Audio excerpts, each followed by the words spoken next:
I'm a storyteller. I craft narratives and write stories, painting pictures with my words. Writing has always been healing and restorative to me. Being born in Brooklyn and raised in the deep south of Savannah, Georgia, telling stories gave me an outlet, a safe haven to create. Being a black girl in a world that aims to diminish our spirit, it was the stories in my poetry that gave me purpose. I felt compelled to use my voice and the talents that God has given me. I refused to be silent when the world told me I wasn't enough.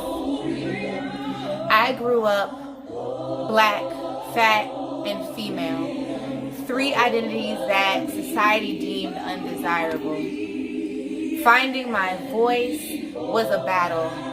I struggled with depression, suicidal ideation, and self-harm. My only outlet was writing. Poetry helped me establish who I was in this world. I had something to say, and I refused to be silent.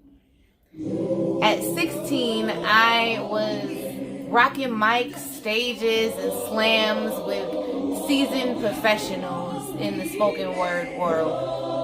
I was telling stories and writing histories, being the modern day griot I was made to be. A mentoring educator of mine wrote me a poem for my birthday that year, and in it wrote this line: "Your wisely wielded words make me more brave. Your Harriet Returned, Moses of the 21st runaway slave."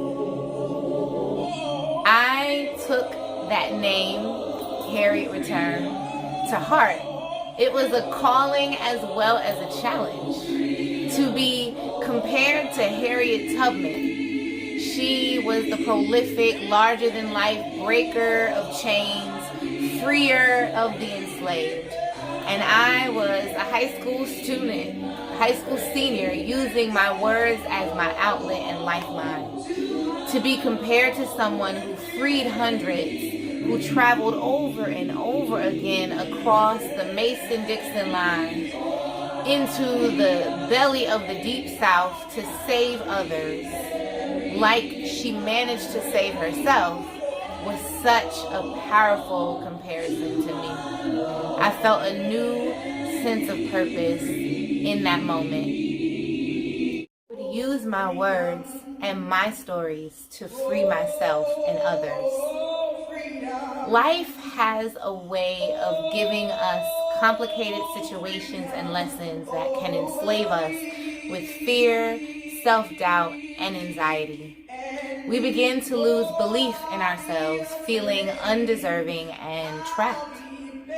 Oftentimes, we lose faith that our situations will improve or that we can have the life we envision for ourselves.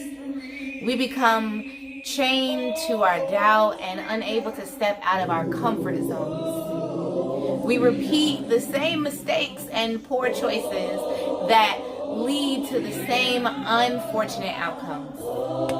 We operate in our lesser self, never striving to reach for our godly potentials. I use the word "we" intentionally because I've been there, enslaved by fear. I have lived in doubt and with a limited mindset. I had to fight my way to freedom, free thinking, and free being. I have had to travel back again and again to learn lessons in order to find my freedom. I've traveled through difficulties, issues, self-doubt, and downfalls in order to find myself and tap into my full potential. I've used my gifts and I've written my stories in order to strengthen my faith, in order to be free. When I was 30 years old, I was at the lowest point in my life. I was sick from complications of being obese, in a toxic relationship, had lost loved ones, and even ended up homeless due to a house fire. I had to fight my way out of my chains of depression. I had to restore my faith. It was during that period in my life that my lessons led me to learn how to motivate myself and trust in God to see me through when I needed it the most. My company, Harriet Returned, was born through this struggle season.